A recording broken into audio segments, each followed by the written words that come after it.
For more than a decade, Ayaan Hirsi Ali has been a fierce critic of Islam, and as a result, she's been a target of constant death threats. Here's why. Ayaan Hirsi Ali was born a Muslim in Somalia, where she saw and experienced the brutal treatment of women and girls under fundamentalist Islam. As a young woman, she escaped from an arranged marriage and sought asylum in the Netherlands, where she rose to become a member of the Dutch Parliament and an outspoken critic of Islam. Based today in Washington, D.C., Hirsi Ali continues to risk her life to expose Islam, a religion that she says subjugates Muslim women to lives of slavery, suffering, and submission. Her latest book is called Heretic: Why Islam Needs a Reformation Now. In it, she makes the powerful case that a religious reformation is the only way to end terrorism, sectarian warfare, and repression of women and minorities that each year claim thousands of lives throughout the Muslim world. Well, this very interesting lady is with us now by satellite from New York, and we welcome you to the 700 Club. You're a terrific author. I've enjoyed both of your books, and thank you for writing them. It took a lot of courage. To tell us about the status of women in Pakistan, Saudi Arabia, Kuwait, the various Muslim countries. Well, in most Muslim countries, especially in those countries where Sharia law or Islamic law is applied, the status of women is dire. Women must have a male guardian. They should ask permission before they even leave the house. If women are raped, then they have to prove their testimony is worth half of that of the rapist. They can inherit only half of what their brother inherits. There's a great deal of violence against women. They have to go out of the house covered from head to toe, ideally with a chaperone. So they're in a permanent house arrest where Islamic law is applied. And there are now Muslim women starting their own movements and trying to fight that back. There are Saudi women who are fighting for the right to drive. There are Egyptian women who are fighting against sexual harassment. You know, 99% of Egyptian women report that they've at one time been harassed or subjected to some form of sexual harassment. There are almost 1,000 honor killings reported in Pakistan, and those are only the cases that are reported. There is so much more. So the position of the Muslim woman in 2015 is extremely dire. Let me ask you about your case. You know, your previous book, you talk about being a youngster, young girl, forcibly taken, and they have that procedure. They use the term genital mutilation. It doesn't fully describe what happened. What happened to you then? Well, I underwent genital mutilation at the age of 5, and along with me, about 120 to 180 million women have undergone that. Not all of them are Muslim, but the majority of the women who have been subjected to this mutilation are Muslim.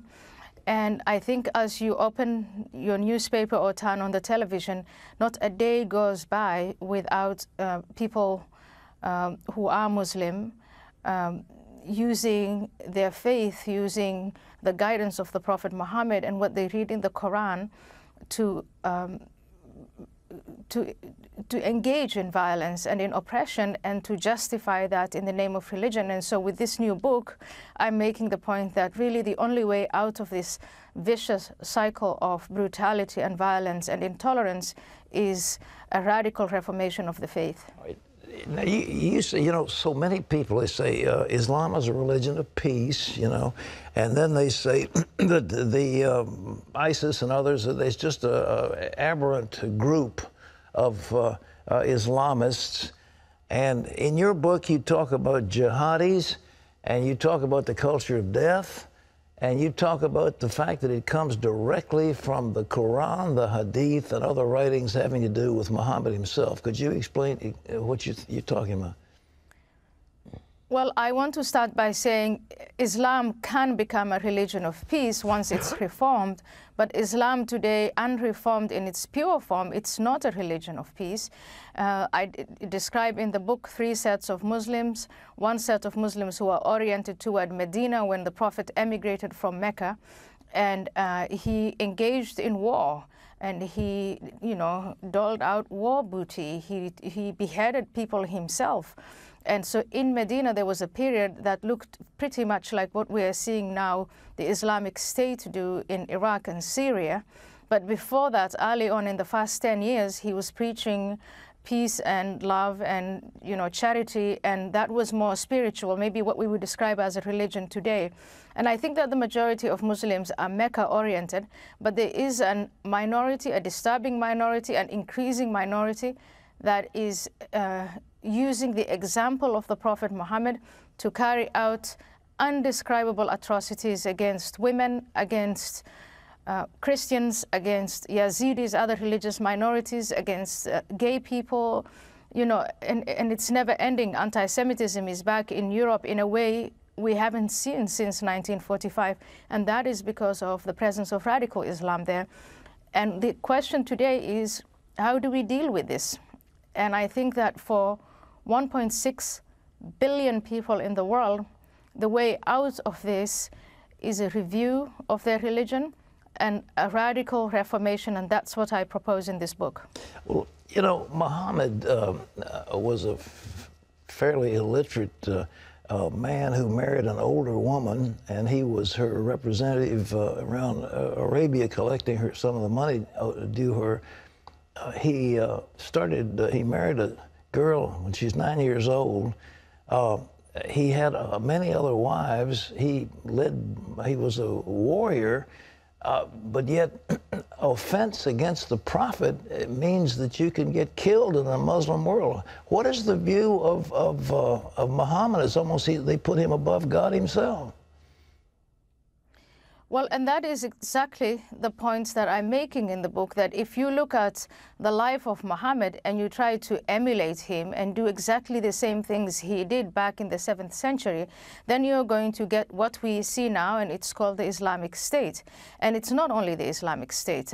You know, Brunei has just reintroduced Sharia law. Saudi Arabia is run under that law that Muhammad introduced. There are beheadings in Saudi Arabia that take place, I don't know, pretty much on a daily basis and becoming more frequent. People are hung in Iran, and all of these atrocities, again, justified in the name of Muhammad. So my proposal here in the book, one of the 5 proposals, is it's time for Muslims to change their attitude toward the Quran and Muhammad and to adopt a position where they don't blindly follow in that example, but re-examine it. And that is key. It's the first step. The second point is Muslims, as they are taught today, not just extremist Muslims, but mainstream Muslims, are taught to invest more in life after death than before life before death. And this creates, you know, an apocalyptic mindset that needs to be revised. Muslims are taught that they must enjoin right and forbid wrong. That way you have a society of vigilantes. That must go. Muslims are taught that we must do our best to introduce Sharia law. We know that Sharia law is a totalitarian, intolerant, violent system. Look at all the places where it's established. Look at what happens to women, to Christians, to gays, to Jews. Sharia law must go. And finally, jihad, or holy war, that must be replaced with holy peace. Islam today is in a crisis, and the only way out is a reformation. Let me ask you about the jihad thing. You know, we're told here by the so-called moderate Muslims that jihad is merely a struggle of the soul. You find it not to be the case. What is jihad and what you've experienced? Jihad is holy war. It's a declaration of holy war on infidels. It's to invite people who are not Muslim to the religion, and if they refuse to take the sword or use violence, and make them an offer, convert, pay a discriminatory tax if you are Christian or Jew, or die. And we see this applied today by this so-called caliphate in Iraq and in Syria. That is jihad. And when moderate Muslims or so-called moderate Muslims say it means jihad means something else, I just want to tell them denial is not a strategy. The more Muslims deny that there's something inherently wrong with Islam that needs to change, the longer the suffering continues. Okay. the more people who die and get oppressed. If a mother has a son, she would raise him up to be a shaheed, a martyr, and the death is considered good. They look forward to death, and they write about death as opposed to life. Is that what you said in the book about that? You want to talk about it? Yeah, I say that, you know, we invest, growing up as a Muslim, and in Muslim communities, we are far more invested in life after death than life before death.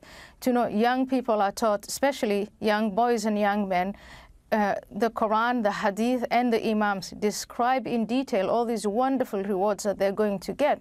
And that renders them to invest more in life after death. You have to ask yourself, why are Muslims who live in peaceful countries like the United States and Europe, why are some of them traveling and sneaking out of these wonderful, stable, prosperous communities and seeking to join the Islamic State? That is because in the mindset of these young people, they want to die as martyrs. They want to die for the caliphate. They want to die for the sake of Allah. So it is now time that we re-examine what Allah says in the Quran and the Prophet Muhammad's example, and preach a loving and a peaceful message, and a message of life before death. All right. You lived in Europe, you lived in Holland. What is the current Islamic view of Europe, America, the Middle East, Iraq, Saudi Arabia? What do they intend to do? What's the plan? Well, there are a lot of Muslims who are leaving because Muslim countries are in a crisis. A lot of Muslims, large numbers, millions of them, leave behind their homelands and emigrate to Europe, and they come to the US in search of a better life. But then there are these clerics, and there is a network of mosques and Muslim centers and madrasas that preach that they should turn on the societies that they have come to, wherein they have come to seek refuge. And I think that it is time that those Muslims who took that step that I took about 24 years ago, that we stand up and say, listen, I think Sharia law is bad, not only for non-Muslims, but especially bad for Muslims, and reject it. Dar al-Islam, Dar al-Harb, they break the world into two different categories, and if you're not with them, you're at war with them. That's what they teach, isn't it? Yeah, the people we've now come to call Salafis or radical Islamists, Wahhabis, there are all kinds of labels for them, but the message is pretty much, yes, there is a house of Islam and there's a house of war. And there is this belief that it is the job of those who live within the house of Islam to convert the rest of the world to Islam. And then, you know, the day of judgment will come. It's a very apocalyptic way of thinking, and it's extremely dangerous, as you can see. You know, 20, 30 years ago, people used to think, this is some crazy group, very marginal, just like Jehovah's Witnesses. But now we are seeing that, you know, this radical thought can throw the world into war. What about Iran? We're negotiating Iran, and the leader of Iran just said, you know, death to America, and here we're trying to make a deal with them. Do you think you can deal with these people? The Iranian regime, as opposed to the Iranian people, and we really must see this separately. I think that the Iranian people are much closer to accepting the US and the existence of the State of Israel and just want to get on with their lives. But the Islamic Republic, which is this regime, they have promised over and over again death to Israel, death to America. They're in the process of developing a nuclear bomb, and they've made their ambitions very, very clear. They want to eliminate the State of Israel, and I think that it is naive to not take them at their word and think, you know, they've been ambitiously working to this end for the last 34 years, and suddenly they're going to change their minds because we tell them to. I think it would be very naive and trusting of us if we believe the mullahs. How risky is your life these days? Have you had, how many attempts on your life? You have security, you have guards, or you just going to take what comes?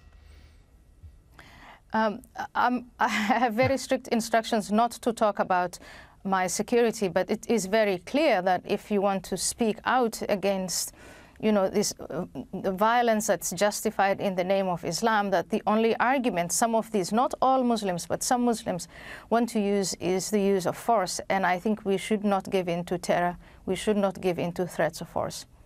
Well, you're a terrific figure. We appreciate you being with us. I hope your book is successful. Your other one was excellent. Infidel, it was called. Fascinating. This is called Heretic, Why Islam Needs a Reformation. It may be a little too utopian to hope for, but nevertheless, it's very well presented. Ayaan Hirsi Ali, thank you very much for being with us. God bless you. Thank you. Thank you very much. Thank you. Fascinating book, ladies and gentlemen. Available. Today is the day it's released in bookstores all across the United States and wherever books are sold.